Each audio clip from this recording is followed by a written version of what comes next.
وَلْتَكُن مِّنكُمْ أُمَّةٌ يَدْعُونَ إِلَى الْخَيْرِ وَيَأْمُرُونَ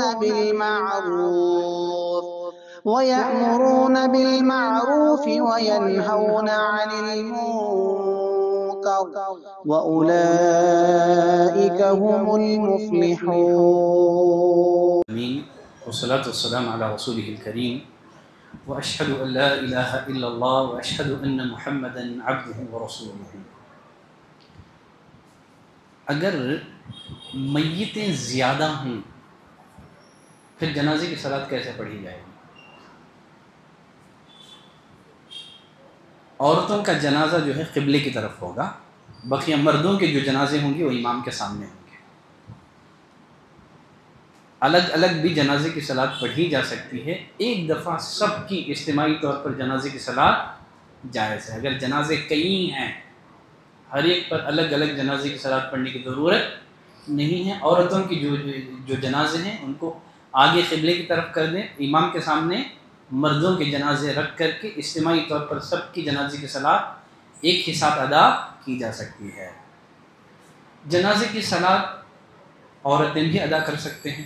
سعد بن ابی وقاص رضی اللہ تعالیٰ عنہ کا جب انتقال ہوا، ازواج مطہرات نے پیغام بھیجا کہ سعد کے جنازے کو مسجد میں لایا جائے، ہم سعد بن ابی وقاص کی جنازے کی نماز پڑھنا چاہتے ہیں۔ تبھی کچھ لوگوں نے اختلاف کیا، جنازہ مسجد میں؟ تب ام المؤمنین سیدہ عائشہ نے کہا، اللہ کی قسم نبی کریم صلی اللہ علیہ وسلم نے بیضاء کے دونوں بیٹوں کے جنازے کی نماز مسجد میں پڑھی ہے۔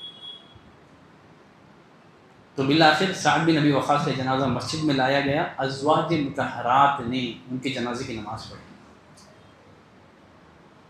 چونکہ عورتوں کی افضل نماز گھر میں ہے، اسی بنا پر میت کو غسل دینے کے بعد بہتر یہ ہے کہ عورتیں گھر ہی میں جماعت کے ساتھ پڑھ لیں، پھر اس کے بعد جنازہ گاہ میں یا مسجد میں جہاں چاہیں وہاں لے کر کے جائیں اور وہاں جنازے کی نماز پڑھا دیں۔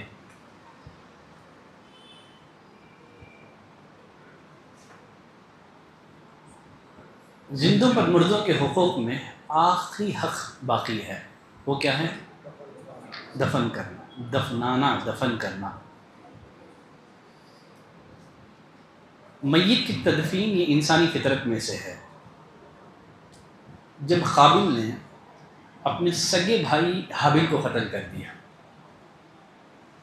یہ اس روئے زمین کا سب سے پہلا مرڈر تھا، ابھی تک کوئی مرا بھی نہیں تھا، پہلا ڈیتھ ہے یہ زمین پر، پہلی موت۔ قابل پریشان ہو گیا کہ بھائی کی لاش کا کیا کیا جائے۔ اللہ تعالیٰ نے کوے کو بھیجا۔ کوا کیا کر رہا تھا؟ اللہ تعالیٰ نے فرمایا فَبَعَثَ اللَّهُ غُرَابًا يَبْحَثُ فِي الْأَرْضِ، اللہ نے کوے کو بھیجا۔ کوا کیا کیا؟ زمین کو کرید رہا تھا، اور ایک کوے کو دفن کرنے کے لیے۔ لِيُرِيَهُ كَيْفَ يُوَارِي سَوْءَةَ أَخِيهِ، کوے کو اس لیے بھیجا گیا تاکہ قابل کو بتائے کہ حابل کو کیسے دفنائیں، اس کی لاش کو کیسے چھپائیں۔ تو دفنانا یہ فطرت ہے، جلانا یہ فطرت کی خلاف ورزی ہے۔ قبر کو کھودنے کی فضیلت کیا ہے؟ عموماً شرابی قسم کے لوگ ہی قبریں کھودتے ہیں، ہے نا؟ یہ سب سیکھنا ہے، سکھانا ہے، ٹریننگ دینا ہے ہمارے نوجوانوں کو۔ بے دین قسم کے لوگ، نماز نہیں پڑھنے والے لوگ، شرابی قسم کے لوگ قبریں کھودتے ہیں۔ نبی کریم صلی اللہ علیہ وسلم نے فرمایا، سنن کبریٰ بیہقی کی روایت ہے، من حفر له فأجنه، جو کوئی بھائی کے لیے قبر کھود کر کے اپنے بھائی کو دفن کر دیتا ہے، فضیلت کیا ہے جانتے ہیں؟ گویا اس نے قیامت کے دن تک کے لیے اپنے بھائی کو اس نے رہائش فراہم کر دی، گھر بنا کر کے دے دیا۔ کب تک کے لیے؟ اب یہ خبر ایک ایسا گھر ہے، اس گھر میں انسان کب تک رہتا ہے؟ من ورائہم برزخ الی یوم یبعثون، یہ جو قبر کی جو زندگی ہے برزخ ہے، یہ کب تک؟ اٹھائے جانے تک۔ گویا آپ نے بھائی کو گھر بنا کر کے دے دیا، اسے رہائش فراہم کر دی قیامت تک کے لیے۔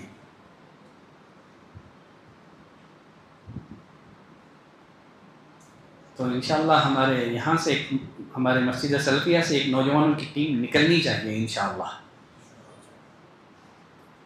جو خود جا کر کے سیکھیں کہ قبر کیسی کھودی جاتی ہے، وہ خود کھودیں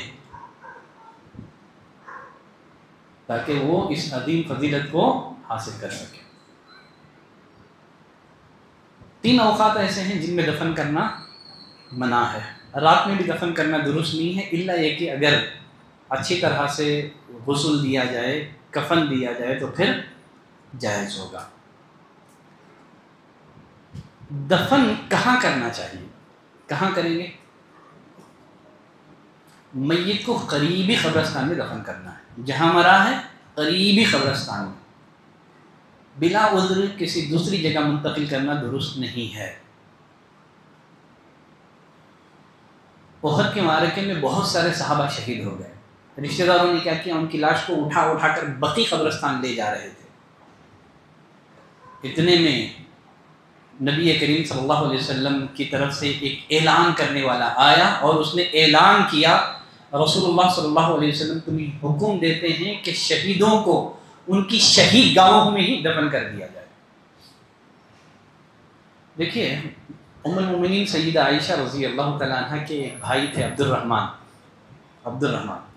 حبشہ میں ان کا انتقال ہوا، لیکن ان کی لاش مدینے میں لائی گئی۔ ام المومنین سیدہ عائشہ رضی اللہ تعالیٰ عنہ فرماتی ہیں، اللہ رحم فرمائے میرے بھائی پر، مجھے سب سے زیادہ دکھ اس بات کا ہے کہ انہی حبشہ میں کیوں دفن نہیں کیا گیا، کیوں ان کی لاش مدینہ لائی گئی۔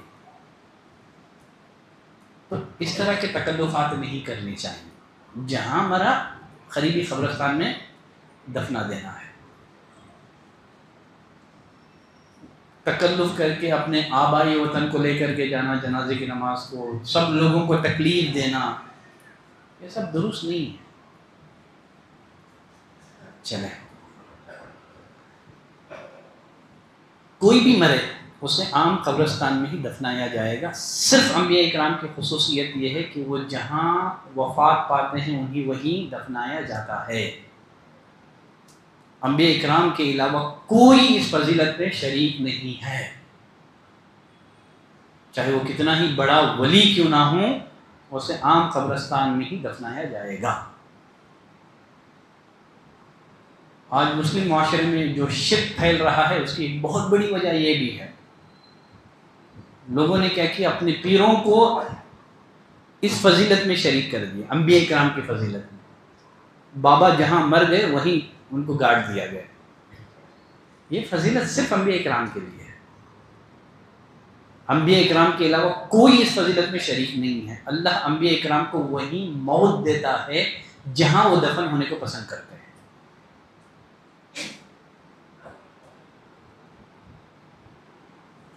شہید کو مقام شہادت میں دفنایا جائے گا جیسے میں نے کہا۔ اب چلیں جو اصل موضوع ہے آخری، قبر بنانے کا طریقہ۔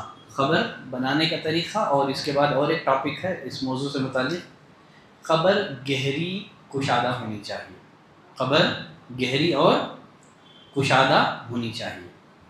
نبی کریم صلی اللہ علیہ وسلم نے فرمایا احفروا واعمقوا واوسعوا واحسنوا، قبر گہری، کشادہ، صاف ستھری بناؤ، گہری بھی بناؤ اور تنگ ایک دم نہیں ہے، ٹھیک ہے، گہری بھی ہونا ہے، کشادہ بھی ہونا ہے، اچھی بھی ہونا ہے۔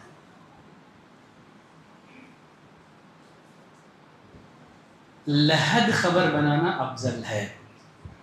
لحد قبر جانتے ہیں؟ تصویریں دکھ رہی ہیں آپ کو، 2 تصویریں دکھ رہی ہیں، نہیں دکھ رہی ہیں؟ ایک قبر ہے صندوق نما قبر، ٹھیک ہے، ایک قبر کھودی جاتی ہے صندوق نما قبر، پھر درمیان میں ایک گڑھا کھود کر کے اس گڑھے میں میت کو دفنایا جاتا ہے. ایک ہوتا ہے صندوق نما قبر جس کو ہم شق یا شق کہتے ہیں, ٹھیک ہے. اور ایک ہوتا ہے لحد. لحد میں ہوتا کیا ہے, گڑھا کھودنے کے بعد قبلے کی طرف, گڑھا کھودنے کے بعد قبلے کی طرف کیا ہوتا ہے, پھر سے اندرونی طور سے ایک اتنا بڑا میت کے خط کے برابر ایک گڑھا کھودا جاتا ہے اس میں میت کو سلانے کے لیے. شاید آپ کو تصویریں سمجھ میں آ رہی ہو, اگر میں بولوں تو شاید اتنا واضح طور پر سمجھ میں نہ آئے جتنا دیکھنے سے آپ کو سمجھ میں آ جائے گا. دکھ رہی ہیں دونوں خبریں. اب دیکھیے وہ میت کو کہاں سلایا گیا ہے, خبر کھودی گئی, پھر قبلے کی جو دیوار ہوتی ہے, جو قبلے کی دیوار ہوتی ہے, دیوار کے اندر جو ہے میت کے خط کے برابر گڑھا کھود کر کے اس میں میت کو سلایا جاتا ہے. نبی کریم صلی اللہ علیہ وسلم نے فرمایا اللحد لنا, یہ جو لحد ہے یہ ہمارے لیے ہے, اور یہ جو شق ہے ہمارے علاوہ کے لیے ہے, اہل مدینہ کے لیے ہے, اور شق علاوہ کے لیے ہے. افضل لحد قبر بنانا ہے. اگر زمین نرم ہو, لحد قبر بنانے کی گنجائش نہ ہو تو پھر صندوق نما قبر بھی بنائی جا سکتی ہے. دونوں قبروں کی تصویریں آپ کو اسکرین پر دکھائی دے رہی ہے. آیا سمجھ میں سب کو بھی اچھے سے دکھائی دے رہا ہے نا, مزید وضاحت کی ضرورت نہیں ہے. چلیں ٹھیک ہے, الحمدللہ.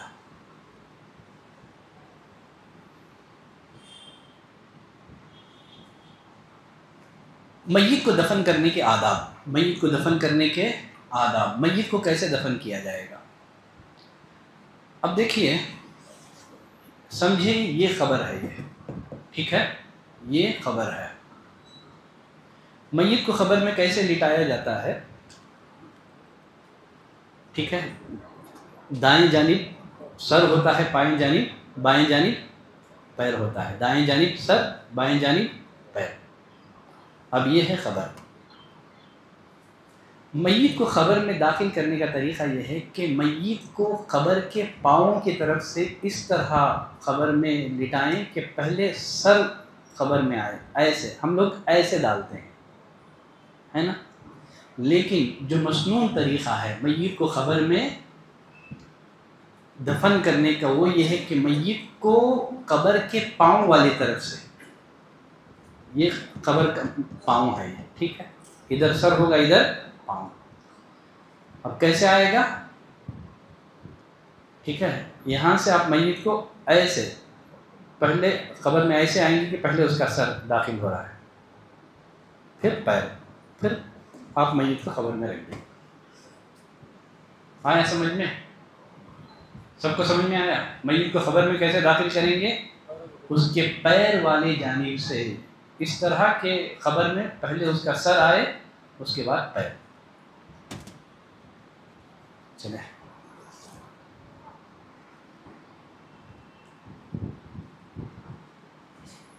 عورت کی میت کو بھی مرد ہی قبر میں اتاریں گے. عورت کی میت کو بھی مرد ہی قبر میں اتاریں گے, نہ کہ عورتیں. اور جو قبر میں اتار رہا ہے ضروری نہیں ہے کہ وہ محرم ہو. غیر محرم مرد بھی کسی عورت کو قبر میں اتار سکتا ہے, اس طرح کی کوئی شرط نہیں ہے. نبی کریم صلی اللہ علیہ وسلم کی بیٹی زینب رضی اللہ تعالیٰ عنہا کا انتقال ہوا. آپ صلی اللہ علیہ وسلم قبر پر بیٹھے تھے, آپ کی آنکھوں سے آنسو جاری تھے. آپ نے پوچھا هل منکم رجل لم یفارق اللیلہ, کیا تم میں کوئی ایسا انسان بھی ہے جس نے رات میں بیوی سے نہ ملا ہو. ابو طلحہ کھڑے ہوئے کہا کہ اللہ کے رسول میں. آپ صلی اللہ علیہ وسلم نے کہا کہ تم قبر میں اترو. حالانکہ ابو طلحہ رضی اللہ تعالیٰ عنہ کی زینب سے رشتہ داری نہیں ہے, کوئی چچا ماموں یا محرم رشتہ دار نہیں ہے, لیکن خبر میں ابو طلحہ اترے اور نبی کریم صلی اللہ علیہ وسلم کی بیٹی کو انہوں نے دفنایا. تو کوئی محرم ہونا کوئی ضروری نہیں ہے. افضل یہی ہے کہ محرم کوئی بھائی, چچا, ماموں وغیرہ اتریں.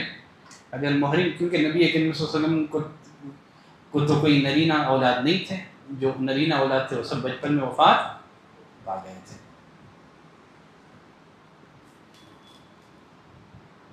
چلیں, عورت کی میت کو غیر محرم اتار سکتے ہیں. چلیے تیسرے نمبر پر میت کو قبر میں اتارنے والا شخص یہ دعا پڑھے گا. کون سی دعا؟ بسم اللہ وعلی ملتی رسول اللہ. تو میت کو جب قبر میں اتار رہے ہیں نا اس وقت یہ دعا پڑھنا ہے. میت کو قبر میں اتارتے ہوئے بسم اللہ وعلی ملتی رسول اللہ یہ دعا پڑھ کر کے میت کو قبر میں اتاریں گے. قبر میں کوئی چادر وغیرہ بچھانا چاہے تو جائز ہے. قبر میں چادر وغیرہ بچھانا چاہیں تو یہ بھی جائز ہے. جیسے صحیح مسلم کی روایت ہے رسول اللہ صلی اللہ علیہ وسلم کی قبر میں سرخ چادر بچھائی گئی تھی. کچھ اہل علم نے کہا کہ نبی کریم صلی اللہ علیہ وسلم کے لیے خاص ہے اور بعض اہل علم نے کہا کہ خصوصیت کی کوئی دلیل نہیں ہے اور لوگوں کی قبر میں بھی چادر بچھانا چاہے تو چادر بچھا سکتے ہیں. اس پر میت کو لٹایا جا سکتا ہے. میت کو اس طرح قبر میں لٹائیں کہ اس کا چہرہ قبلے کی طرف ہو. اس کا چہرہ قبلے کی طرف ہو. اس کا سر قبلے کے دائیں جانب ہو اور پیر بائیں جانب ہو.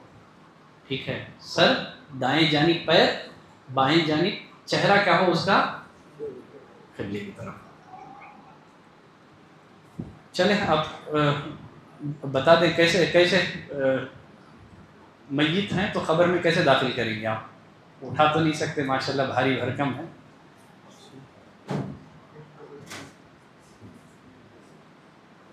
تو یہاں سے کیا کریں گے؟ ہاں دیکھیے، ہاں یہاں سے یہ قبر میں جائیں گے. ٹھیک ہے، قبر میں اتارتے ہوئے بسم اللہ اللہ اکبر کہیں گے. اب بغلی قبر ہے. بغلی قبر کا مطلب قبر ہے پھر اندر قبلے میں ایک کیا ہے، ایک سوراخ ہے. اس سوراخ میں سلایا جا رہا ہے. کیسے سلائیں گے؟ چہرہ قبلے کی طرف. ان کو بھی تھوڑا سا کراس کر دو، فرق نہیں پڑتا. ٹھیک ہے، ہاں تھوڑا سا کراس، کیونکہ ادھر دیوار بنی ہوئی رہتی ہے. ٹھیک ہے، ہاں ایسا. چہرہ کہاں ہے؟ قبلے کی طرف. میت کو تھوڑا سا ہم لوگ کراس کر دیں گے. چلیں آ جائیں. جزاک اللہ. اگر ضرورت ہو تو میت کے سر کے نیچے نرم پتھر یا مٹی بطور تکیہ رکھا جا سکتا ہے. جیسے عباس رضی اللہ تعالیٰ عنہ نے سیدہ میمونہ رضی اللہ تعالیٰ عنہ کے سر کے نیچے نرم پتھر رکھا تھا. سر کے پاس بطور تکیہ اگر کوئی چیز رکھنا چاہیں تو اس کی بھی گنجائش موجود ہے. جیسے طبقات الکبریٰ کی صحیح روایت ہے صحیح سند کے ساتھ. لحد کا منہ بند کرنے کے لیے کچی اینٹیں لگائیں. جیسے نبی کریم صلی اللہ علیہ وسلم کے لیے کچی اینٹیں لگوائی گئی تھیں. میت کو دفن کرنے کے بعد آپ نے کچی اینٹیں لگوا دی. ٹھیک ہے، اب تو بہت ساری چیزیں ریڈی میڈ مل رہی ہیں، تختیاں مل رہی ہیں اور وہ سلاب وغیرہ بھی مل رہے ہیں. ان میں دفن کر دیا جاتا ہے، کوئی مسئلہ نہیں ہے اس میں. جب میت کو دفنایا گیا کچی اینٹیں وغیرہ رکھ دی گئی. اب میت کو قبر میں رکھنے کے بعد چہرہ کھولنا ہے یا بند کرنا ہے. چہرہ کھولنے کی بھی کوئی دلیل نہیں ہے. ٹھیک ہے، ایسے ہی رہنے تو کوئی مسئلہ نہیں. ڈوریاں کھولنا ہے تو کھولیں، بند رکھنا ہے تو بند رکھیں. یہ اس معاملے میں شریعت میں کسی طرح کی کوئی جو ہے رہنمائی نہیں ہے. اگر ڈوری کھولے بغیر بھی اگر آپ رکھ دیں تو کوئی مسئلہ نہیں ہے. ڈوریاں کھولنا چاہیں تو منکر نکیر جب آئیں گے تو وہ کیسے بھی سوالات کر لیں گے. ٹھیک ہے، آپ کی ڈوریوں کی کھولنے کی ضرورت نہیں ہے. وہ ایک الگ دنیا ہے. وہ آپ پریشان مت ہو کہ ڈوری کھلے گی تو ہی یہ جواب دے سکیں گے. ٹھیک ہے، مرنے کے بعد وہ ایک الگ دنیا میں جاتا ہے. وہ ہماری اس دنیا کی طرح نہیں ہے. ہم اس دنیا کے بارے میں سمجھ نہیں سکتے. رحم مادر میں جو بچہ ہے اگر اس کو ہماری اس دنیا کے بارے میں کہا جائے گا تو وہ مانے گا. وہ جس طرح بچے کی عقل ہماری اس دنیا کے بارے میں ہے، ہماری عقل برزخ کے بارے میں اتنی ہی ہے. ہم اس دنیا کے بارے میں ہماری عقل اس بچے کی عقل جیسی ہے. آپ کتنے بھی ٹیلنٹ کیوں نہ ہو لیکن جو بعد کے جو مرحلے ہیں برزخ، آپ کی عقل بہت چھوٹی ہے، بچے سے کم. اس دنیا کی کیفیت ہم نہیں سمجھ سکتے. چلیں آگے بڑھتے ہیں. تمام حاضرین کو چاہیے کہ 3 مٹی کیا کریں، 3 مٹھی مٹی جو ہے سب قبر میں ڈالیں.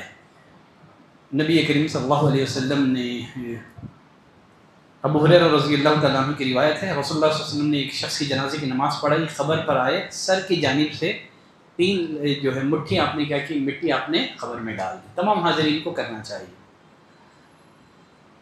ہاتھ گندے ہو جائیں گے، میلے ہو جائیں گے، وہ سب نہیں کریں. سنت پر عمل کرنے کے لیے ہاتھ نہیں ہے، کپڑے بھی میلے ہو جائیں تو کوئی حرج نہیں ہے. مٹی ڈالتے ہوئے کچھ لوگ منہا خلقناکم وفیہا نعیدکم ومنہا نخرجکم تارۃ اخری یہ آیت پڑھتے ہیں، اس کا کوئی ثبوت نہیں ہے. قبر میں دفن کرنے کے بعد قبر جو ہے ایک بالش اونچی کی جائے گی، ٹھیک ہے، تاکہ لوگوں کو معلوم ہو کہ یہ قبر ہو. نبی کریم صلی اللہ علیہ وسلم کی قبر بھی جو تھی نا کوہان نما تھی.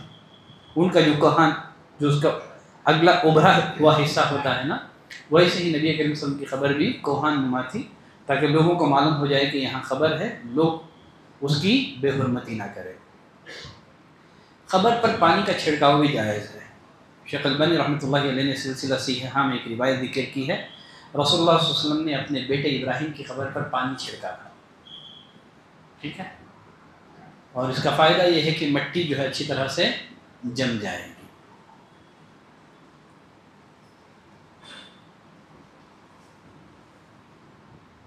بطور نشان کے آپ پتھر رکھ سکتے ہیں، لیکن کتبہ جس میں موت کی جو ہے تاریخ اس میں کلمہ لکھا ہوا ہونا ہے، کچھ لوگ آیت الکرسی لکھ دیتے ہیں، آمن الرسول لکھ دیتے ہیں، نہ جانے کیا کیا لکھ دیتے ہیں، یہ سب بدعات اور خرافات ہیں.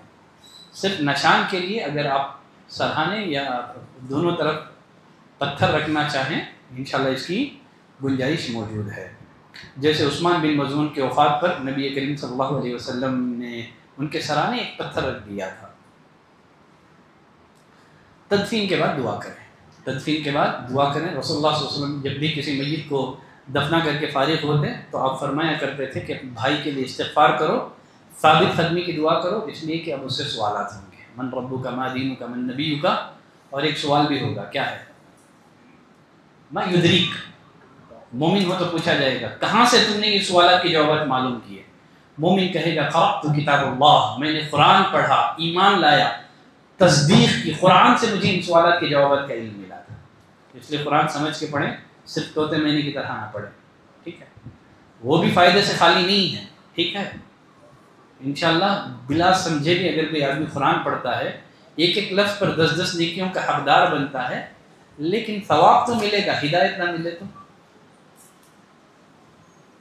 قرآن کو سمجھ کر پڑھنے کی کوشش کریں. بعض لوگ دفن کرنے کے بعد جو ہے سورہ بقرہ کی تلاوت کرتے ہیں، یہ سب چیزیں ثابت نہیں ہیں. کچھ لوگ دفنانے کے بعد میت کو کلمے کی تلقین کرتے ہیں، یہ بھی درست نہیں ہے. اگر میت زیادہ ہو تو کہیں میت کو ایک قبر میں دفنایا جا سکتا ہے، جیسے احد کے دن 2 لوگوں کو ایک قبر میں اتارا جا رہا تھا. ٹھیک ہے، یہ بھی گنجائش موجود ہے. انشاءاللہ اتنے مسائل کافی ہیں. الحمدللہ ہمارا وقت بھی لگ بھگ مناسب ٹائم ذمہ داروں نے دیا ہے. میں یہاں کے ذمہ داروں کا بھی تہ دل سے شکر ادا کرتا ہوں. تو زندوں پر مردوں کے 5 حق ہیں. ٹھیک ہے، یہ 5 حقوق سے متعلق آج کی ہماری یہ گفتگو رہی. پھر دفنانے کے بعد پھر اس کے الگ مسائل ہیں. ہمارے معاشرے میں پھر اس کو لے کر کے کئی بدعتیں ہیں، اس پر بھی ایک ورکشاپ رکھو آپ. ٹھیک ہے، دفنانے کے بعد کی جو مسائل ہیں نا اس پر بھی ایک ورکشاپ ہونا چاہیے. کسی عالم کو بلا کر کے ذمہ داروں پر دباؤ ڈال کے جو ہے نا آپ رکھ لو. ٹھیک ہے، چلیں بس کرتے ہیں. صلی اللہ علی نبینا محمد وعلی آلہ وصحبہ وسلم تسلیما کثیرا. سبحانک اللہم وبحمدک اشہد ان لا الہ الا انت استغفرک واتوب الیک.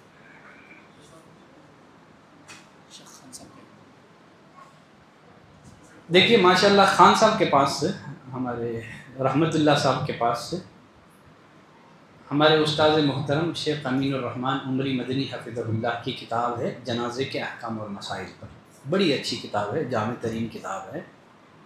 جو حضرات دلچسپی رکھتے ہیں، پڑھنے کا ارادہ رکھتے ہیں، محض برکت کے لیے دے رہے ہیں، فری میں لینے میں کیا حرج ہے. ٹھیک ہے، یہ سوچ کر کے نہ لیں. پڑھنے کا شوق ہے، واقعتاً پڑھنا چاہ رہے ہیں، ان کے پاس الحمدللہ مفت آپ کتاب حاصل کر سکتے ہیں. نہیں پڑھنا چاہتے ہیں، صرف سننے کا شوق ہے، ٹھیک ہے، کوئی ایسا لے گا جو پڑھے گا. جو شوق رکھتے ہیں، جو سیکھنا پڑھنا چاہتے ہیں، میں ان حضرات سے درخواست کرتا ہوں کہ ہمارے رحمت اللہ بھائی سے انڈیویجول طور پر رابطہ کر کے ان سے کتاب حاصل کر لیں. ماشاء اللہ بارک اللہ فیکم، اللہ آپ کی خدمات کو قبول فرمائیں. آلریڈی دیکھیے 150 کتابیں جو ہے چھپ چکی ہیں.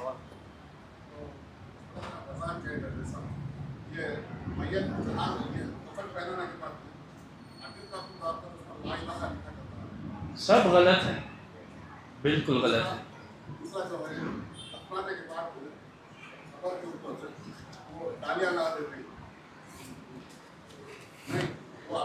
صحیح صحیح صحیح صحیح صحیح غلط ہے. تیسرا سوال چھوٹا سا جو ہے، آپ بتا رہے تھے کہ لہد یہاں میں ابھی تک کبھی بھی ضرورت میں اتنے جگہ جاتا ہوں کہیں لہد کا انتظام نہیں ہے. یہاں خبر کے لیے جگہ نہیں ملتی. آپ قریب 7 ماہ ہوتا ہے آج بھی جتنا ہونا اتنی کوشش ہے لہد کا انتظام نہیں ہے. یہاں میں جب کہتا ہوں ہمارے گاؤں کے اندر 99% لہد ہوتے ہیں. اگر یہاں سے میت کو آنا جائے دفن سے لہد کے لیے، صرف لہد کے لیے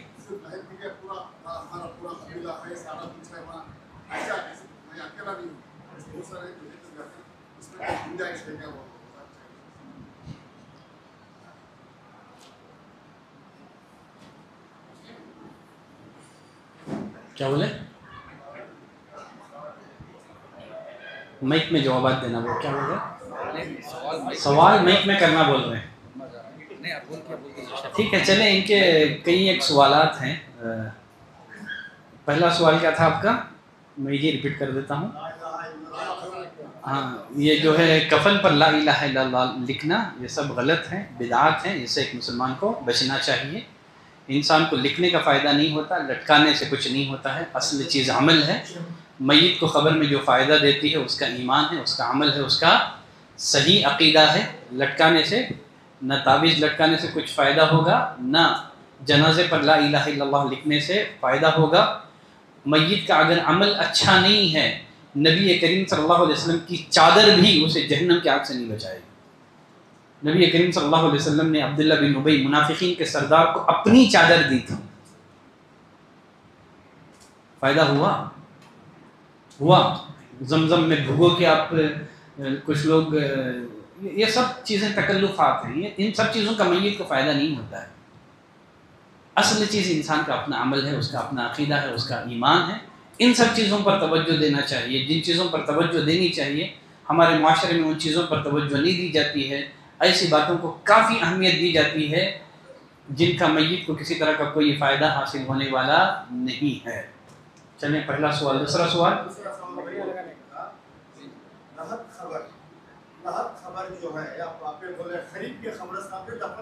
تو چلیں سمجھ گیا.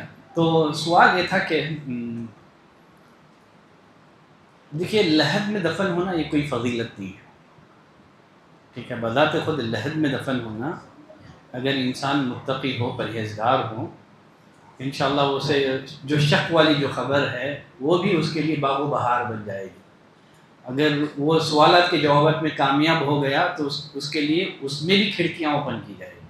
ٹھیک ہے، تو اولا یہ ہے، بظاہر اگر اس کی کوئی فضیلت ہوتی، ہاں افضل ضرور ہے، ٹھیک ہے، لیکن محض اس کے خاطر ایک میت کو دوسری طرف منتقل کرنا یہ خلاف اولا ہے. یہ خلاف اولا ہے. بقیہ اہل علم سے رجوع کریں، دیکھیں کیا علماء اس کی اجازت دیتے ہیں یا نہیں دیتے ہیں. ٹھیک ہے، یہ فتویٰ ہے تو باقاعدہ جو مفتی حضرات ہیں ان سے رجوع کر کے فتویٰ حاصل کر لیں.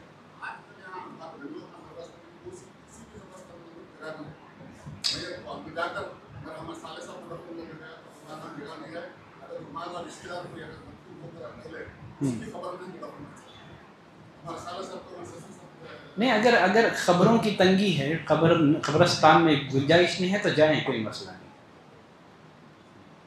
محض لحد کے لیے نہیں ہے، جگہ کی تنگی کی وجہ سے اگر آپ قریب میں شفٹ ہو رہے ہیں، بہت زیادہ دور نہ ہوں، ٹھیک ہے، آس پاس میں ہی اگر ہیں، انشاءاللہ کوئی مسئلہ نہیں ہے. کوئی مسئلہ نہیں ہے. غسل جو ہے باتھ روم میں بھی دیا جا سکتا ہے. اگر گنجائش نہیں ہے، تنگی ہے، ٹھیک ہے، کوئی حرج نہیں ہے. باتھ روم میں بھی میت کو غسل دیا جا سکتا ہے، اس طرح کی کوئی ممانعت نہیں ہے، نہ اس میں کوئی قباحت ہے۔ جو ہمارے سامنے گزرا ہوا کووڈ میں ان لوگوں کو ابھی تک پتہ نہیں کہ کس کو غسل دیے، کسی کو جنازے کی نماز بھی نہیں ہوئی، اور قبرستان میں جو دفن کیے ان کے پاس کفن کا ٹکڑا بھی نہیں ہوا، تو وہ لوگ ابھی شہداء میں یا کیسے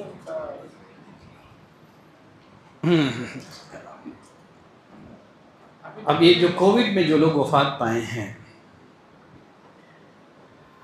دیکھیے رسول اللہ صلی اللہ علیہ وسلم نے پلگ کی جو بیماری ہے، طاعون جو ہے، اس کے بارے میں آپ نے فرمایا کہ یہ مومنین کے لیے شہادت ہے۔ یہ جو طاعون کی بیماری ہے، اللہ نے اسے سابقہ قوموں پر بطور عذاب کے اتارا تھا۔ آپ نے فرمایا اللہ نے اس وبا کو میری امت کے لیے رحمت بنا دیا ہے۔ اگر کوئی مسلمان طاعون کی وبا میں مبتلا ہو کر کے صبر کرتے ہوئے، اللہ کے فیصلے سے راضی ہوتے ہوئے اپنے شہر میں ہی رہ جائے، وفات پا جائے، انشاءاللہ اسے شہادت ملے گی۔ ٹھیک ہے، طاعون کا معاملہ تو کلیئر ہے۔ کووڈ وبا ہونے میں طاعون کے ساتھ ہے، کووڈ وبا ہونے میں طاعون کے ساتھ ہے، لیکن طاعون کے بارے میں نبی کریم صلی اللہ علیہ وسلم نے فرمایا کہ طاعون، یہ پلگ کی جو بیماری ہے، مکہ مدینہ میں داخل نہیں ہوگی، لیکن کووڈ جو ہے یہ مکہ مدینہ میں داخل ہو گئی ہے۔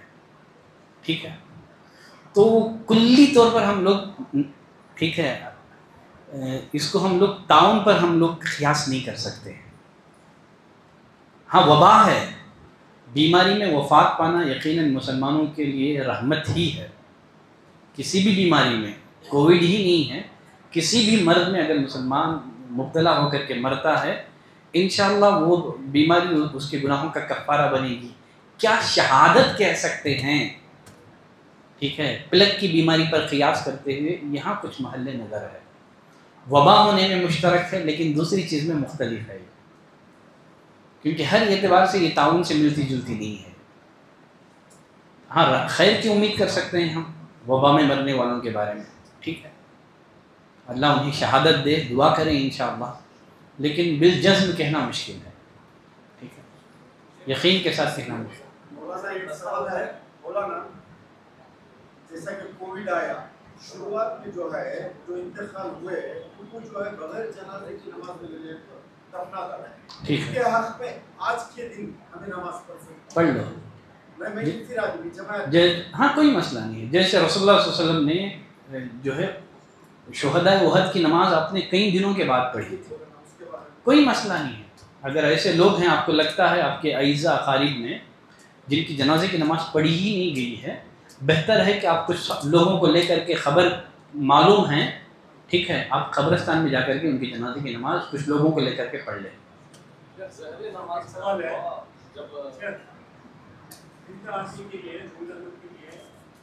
یہ پہلے ذمہ داروں سے پوچھیں، کیا سوالات کا سلسلہ جاری رکھنا ہے یا ختم کرنا ہے؟ اسلم بھائی کنٹینیو، 5 منٹ، چلیں 5 منٹ کا وقت ہے، اس میں جتنے سوالات آئیں گے انشاءاللہ میں اتنے سوالات کی جواب دے دوں گا۔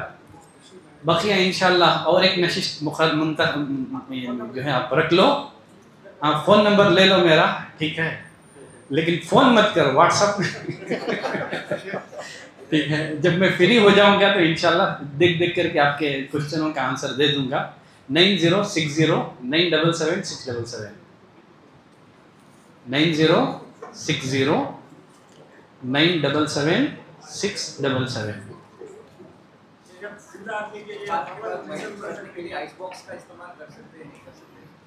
ٹھیک ہے، اگر لگتا ہے کہ اس میں بدبو پیدا ہو رہی ہے، تعفن پیدا ہو سکتا ہے، بلا وجہ کے نہیں ہے، کوئی ویلڈ ریزن ہے، ٹھیک ہے، بدبو پیدا ہونے کے، آج تو طرح طرح کی بیماریاں ہیں، اگر اس طرح کا امکان ہے تو انشاءاللہ کوئی حرج نہیں، بلا ضرورت کے بچیں، بلا ضرورت کے بچیں۔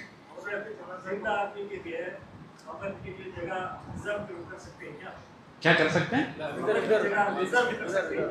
ریزرو کر سکتے ہیں، جیسے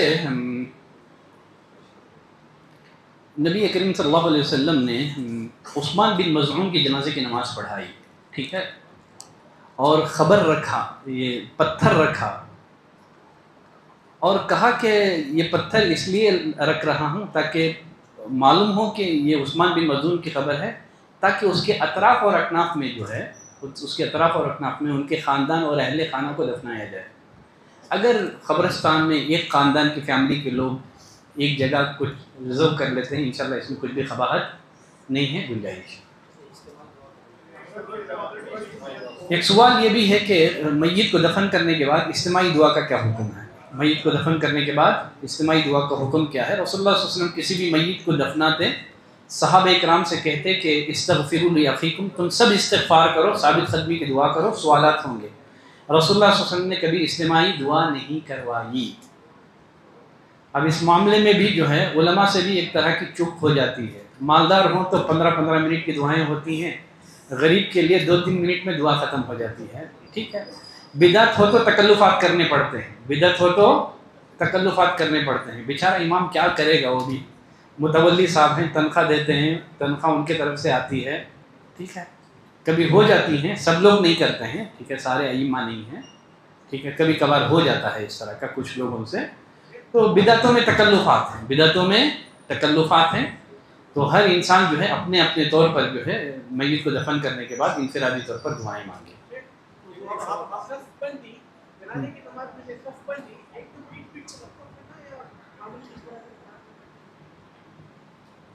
گنجائش ہے، جیسے اب کبھی کیا ہوتا ہے مسجدوں میں جنازہ لاتے ہیں، جمعہ کا وقت، نمازوں کا وقت ہوتا ہے، لوگوں کو بولتے ہیں وہیں کھڑے ہو جاؤ، ٹھیک ہے۔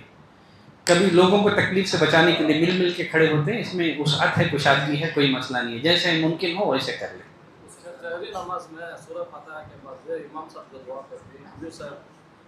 ہاں کوئی مسئلہ نہیں ہے، کوئی مسئلہ نہیں۔ یہ ایک سوال تھا، اب بولتے ہیں کہ عورتوں کے لیے خطبہ حرام ہے، جب حیات میں ہوتی ہے تو خطبہ حرام عورت کے لیے، لیکن میت ہونے کے بعد جب انتقال ہو جاتی ہے عورت، اس کو کیا تب وہ فتنہ نہیں بنتی ہے، مرنے کے بعد وہ فتنہ نہیں بنتی ہے، زندگی میں فتنہ بنتی ہے مردوں کے لیے، چونکہ فتنے کا پہلو ختم ہو جاتا ہے تو اس لیے خوشبو لگا سکتے ہیں۔ ایک اور سوال تھا اس کے ساتھ ہی کہ یہ جو قبرستان وہی دفن ہو گئی، اس کے بعد 40 قدم دور آ کے اس کا میت کی دعا کر سکتے ہیں قبرستان میں کھڑ کے؟ 40 قدم، آپ 40 قدم کی تحدید غلط ہے، اچھا ٹھیک ہے، کہیں بھی دفنائیں وہیں کھڑے ہو کر کے نماز پڑھ لیں، یہ 40 کیوں؟ نہیں، سوال تھا کہ نماز مسجد پڑھی گئی ہے، ٹھیک ہے، نماز مسجد پڑھنے کے بعد اسے دعا قبرستان میں کی جاتی ہے دفن کے بعد، دفن کے بعد کرنا ہے انفرادی طور پر، 40 قدم چل کے کرنا ہے، وہ سب غلط ہے،